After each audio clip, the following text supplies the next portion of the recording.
காலையில் தூங்கும்போது தூக்கத்தில் காலையில் நல்ல கனவு. நல்ல கனவுனா ஒரு பயங்கரமான கனவு.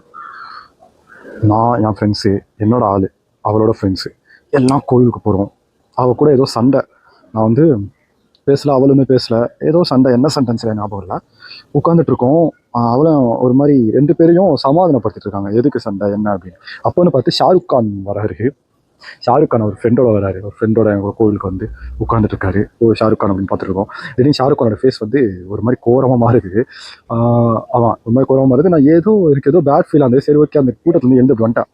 தனியாக அப்படி நடந்து வந்துருக்கேன். திடீர்னு ஒரு மாதிரி வேம்பேரா ஷாருக் கான் வந்து மாறி பக்கத்தில் இருந்த என் ஃப்ரெண்டை வந்து கடிக்கிறதுக்கு போனார். நான் அப்போ இவளை பார்த்தேன். இவள் கூப்பிட்டா வருவாளா என்ன ஏதுன்னு யோசிக்கிறதுக்குள்ளே இவர் வந்து ஷாருக் கான் வந்து யாரோட கழுத்தை கடிச்சு ரத்தம் குடிக்கிறதுக்கும் அப்படி ஒரு மாதிரி அப்படி போகிறாரு. போகிறதுக்குள்ள எனக்கு என்ன பண்ணுன்னு தெரியல. எப்படிடா காப்பாற்றுறது அப்படின்னு யோசிக்கிறதுக்குள்ள காப்பாற்றிடுவேன் ஒரு வழியா என் கண்ணை திறந்து. ஆளை கடிக்கிறத பார்த்து யாராவது அமைதியாக இருக்க முடியுமா சொல்லுங்கள்? அதுவும் வேம்பயர். நானும் சும்மா இருக்க மாட்டேன்ப்பா.